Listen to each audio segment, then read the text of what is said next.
Okay. Yeah, all good. Hi guys, we'll start with the broadcast section as normal, just embargoed until it's finished, and then we'll get into the section with the newspapers. So we will start with James from Sky Sports. Afternoon, Brendan. Hi, James. Can I start by just getting your reaction to Thomas Tuchel's exit from Chelsea, and your thoughts also on Graham Potter, who's now set to take over at the club? Well, I think in terms of Thomas, it's obviously he's had a really successful 18 months there, and only probably 8-9 months ago they were the world's best team. So, but football moves and can move quickly, and it's, you know, I obviously not privy to what goes on behind the scenes, but yeah, no, it's disappointing, and like I always say, for any manager in any job at any level, it's always disappointing when they lose the job. But he'll go away, and I'm sure he'll get a very good job. And do you think it was an unfair move by the club to get rid of Thomas Tuchel? Well, that's nothing to do with me. And on Graham Potter, it's a big move from him, from moving from Brighton to Chelsea. You did something similar, went from Swansea to Liverpool yourself. What do you think to his move? Obviously, you played his side last weekend as well.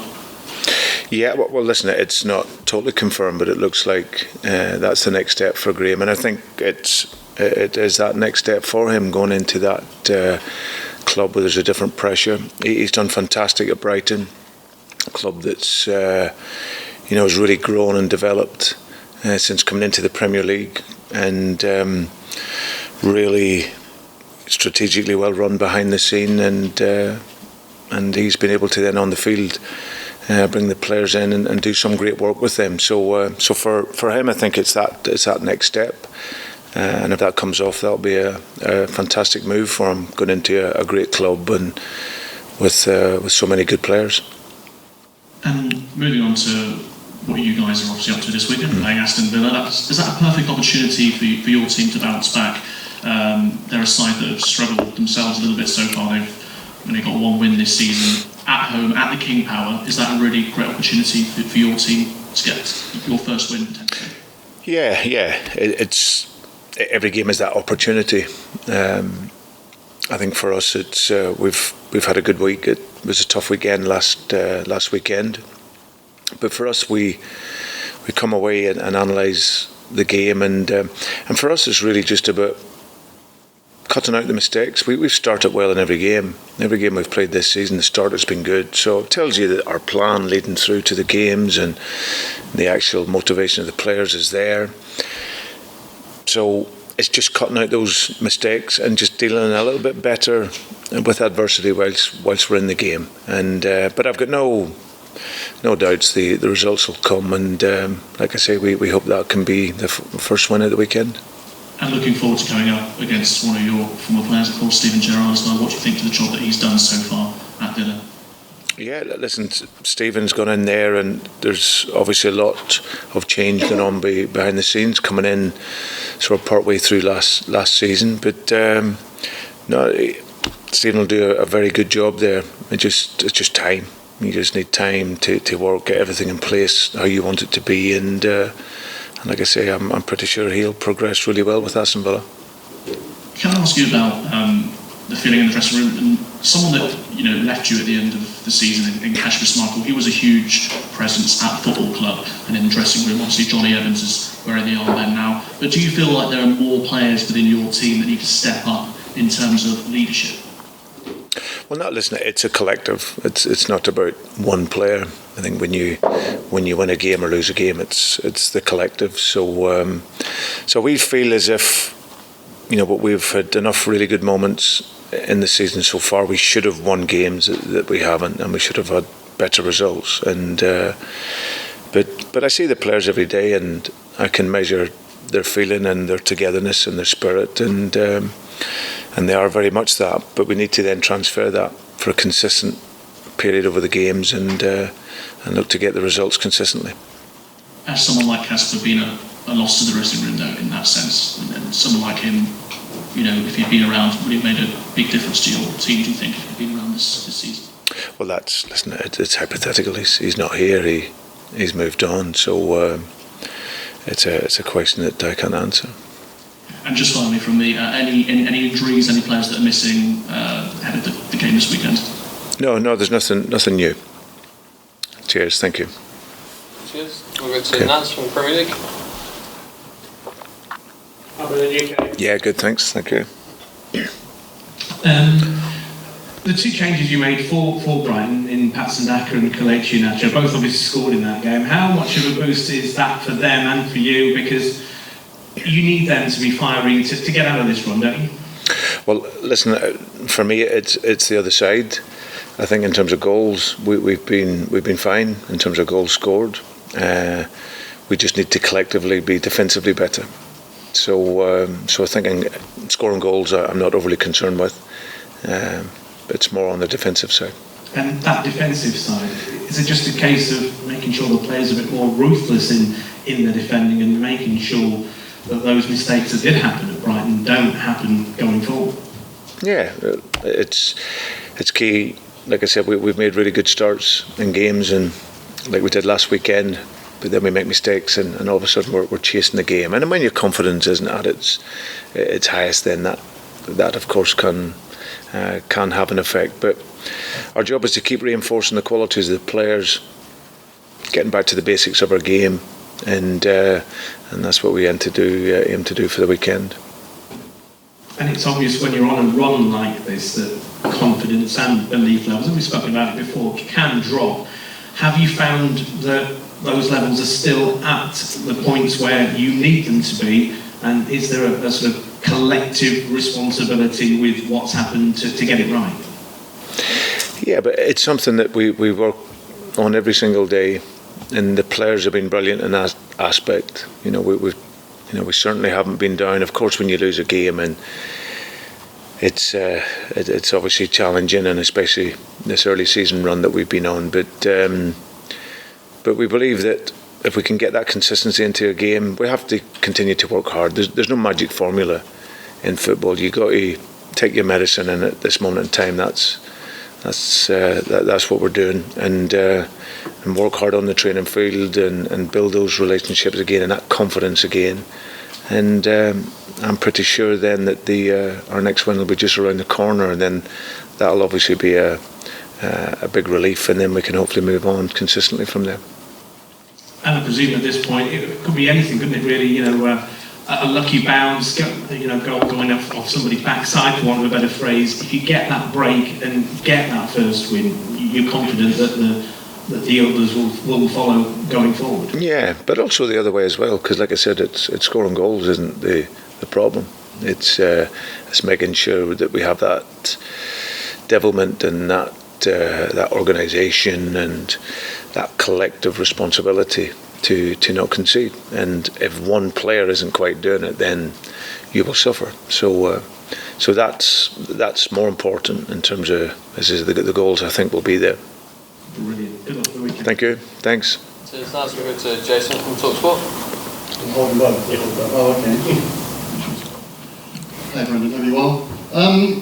The financial issues that you've spoken about over the last few weeks, the lack of refresh and how you've sounded over the last few weeks, you have sounded pretty fed up at times, and how the results have gone so far, what keeps you going? Where do you get your strength from? Well, it's very easy. I think first and foremost, Jason, I love being here. I think my record here is in concrete in terms of what we've done and what our performances have been, but also of late it's not been to the level. So my career has been built on a resilience, and it's certainly something that you need in this industry. But it's how I've arrived at where I have, because I was not a big player. I had to coach, I had to work with players, and I had to manage players, and it's not all been plain sailing in my career. So the strength is very easy to come by. It's obviously difficult when you're not getting the results, but it provides you with the motivation going forward to make it right. And also when I come into here, I come into the staff, not normally what you find, and when results go against you, and maybe as a manager, and I've been at a number of clubs now, there can be a level of betrayal that kicks in and against you as a manager. But I've never ever felt that here at all. You know, all the staff, players, everyone have been absolutely brilliant in their support, and we just keep working hard and look to get back to a consistent level. So that's what gives me the strength and the determination. You used the word betrayal there. It's quite a strong word. What do you mean by that? Well, yeah. Well, normally what happens at clubs when and I'm sure you'll have seen it or felt it yourself at clubs. If it's not going well for the manager, then you can get lots of side conversations that take place. But I've never felt that at all. I think we're all on one page. We all here at this club, we've all celebrated for a few years, done really well, worked well, and now when it's not going so well, then we're still very much together. It's not a flippant question, this one. I've thought about it. Have you ever considered walking away at all then this time? No. What's been the message then from maybe the hierarchy over the last few weeks? Obviously 5 defeats in a row, it's not great in anyone's book. What's the message been from the chief executive, the owner of the football club? Been very supportive. Listen, I'm not daft. I understand football, and it's not been a great start at all. But I think their support probably shows you the level of work that we've done here, and obviously the work that was going on behind the scenes, and also an appreciation of probably the difficulty that where we've been over the course of the summer. So, but like I say, it's my responsibility to improve the results. There's no question about that, and I've had nothing but support from within in order to help us get that.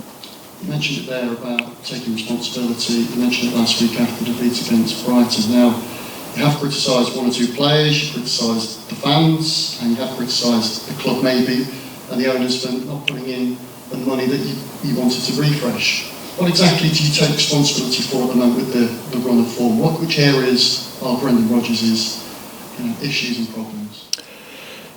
Everything.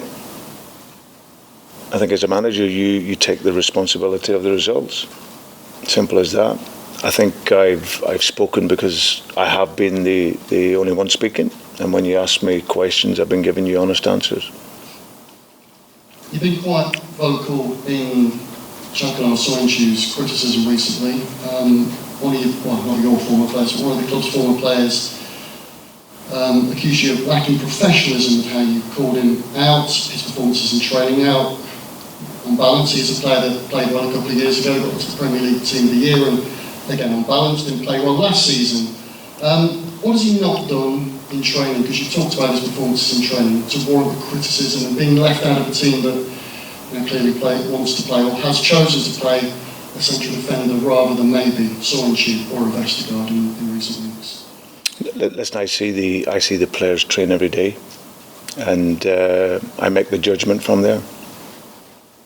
Do you inspire these players, Brendan? Do you get the best out of them at the moment? I do my best. Is this team too good to go down? It's bottom of the table, 5 defeats in a row, 1 point out of 18. Is Championship football a possibility next season? I haven't even thought about it, to be honest. Still very early in the season. What kind of atmosphere do you expect at the King Power this weekend? Again, you mentioned the fans after the Brighton game, and again, they were chanting for Luke Thomas and Danny Ward. What kind of atmosphere do you expect from the fans? What would you like to see from them this weekend? I think it's the support to the team, which I think is absolutely critical at this stage, when confidence isn't maybe quite at their highest level. Then they need all the support they can get. They get that here every day with the coaches and the staff and with everyone here. And now it's transferring that into the ground. So, but I also recognise that's up to us. We also have to generate that as well, and hopefully we can do that with a good performance. Is it a must-win this weekend? We want to win the game, yeah. And just finally from me, how fast is he available? Has he got his visa? He's available, yeah. Excellent news, thank you. So we've got Alan from Radio Leicester. Hello, Brendan. Hiya. Okay. There was a stat that came out in early on in the week showing the amount of points lost from winning positions. Leicester were top of the table, as it were, most points conceded. Can you put your finger on why that might be in the way that Leicester are playing at the moment? Not really, no. As I said, we've started games well, got into really good positions and made mistakes in games. So that's something that we hope we can improve on. Just going back to what Jason was talking about there, the comments that you made, particularly after the Manchester United game, to a certain extent after the Brighton game as well. You know, when you're in press conferences like this, it's a chance to speak to the fans, isn't it? It's a chance to get your view across. The comments have ruffled a few feathers. I'm sure that's not been lost on you. What were you aiming to achieve? What were you hoping to tell supporters, tell everybody else when you made those comments about the transfer market, when you made those comments about the squad depth? Listen, firstly, I don't know what feathers have been ruffled or whatever else. It's certainly, there's no intent to do anything of the sort. I'm speaking openly and honestly in terms of when I'm the one that's speaking on behalf of the club, always about the situation. So I've never said anything openly that I haven't said within our football club. I've been transparent in terms of the situation where the club is at, and then obviously Top came out in the programme notes and put the situation across very well. So that is the situation. Do you have to think quite hard, I suppose, about those kind of public comments? Because, as I said, they surely will have an impact. Are you aiming for them to have an impact on the people above you, on the players who may well read them and see them? No, I don't need to do that. I don't need to do that. I speak openly with the players. Nothing that will ever be said here will ever not have been said to the players. Likewise with the board. So the relationship is open, the communication is open, and I think I've always been balanced in what I've said. You know, we were the only club in the top 5 leagues up until just before the window shut who hadn't signed a player. And I was asked if I was going to be happy with that. And I think if you asked any manager who wants to be competitive, then I'm sure he would have had the same answer. I suppose the only differences might be, and I appreciate this, is that the line of work that you are in, that if I was to say, make comments about what had happened, about something, the resources that were available to me in my job, let's say, my managers can't necessarily hear it, see it, have it played out in public, if you see what I mean. And I don't know whether you take into account that might have an impact on, say, the way that fans feel about things, about the way that players, the way that the hierarchy of the club might feel about those comments. But like I said, I repeat, there's nothing said that the players didn't know about or people within the club. And then finally, you mentioned the visa for Wout Fast. I know you were looking for specialist coaches coming in, aren't they? Is there an update on their visa as well? I think were they being held up in the past? With what, sorry? The specialist coach coming in, set piece coach. Yes. Lars came in last week, so he's been appointed. Yeah. Fantastic. That's great news. Thank you. Pleasure. Okay, guys, we'll wrap the broadcast section there and move into the embargo section.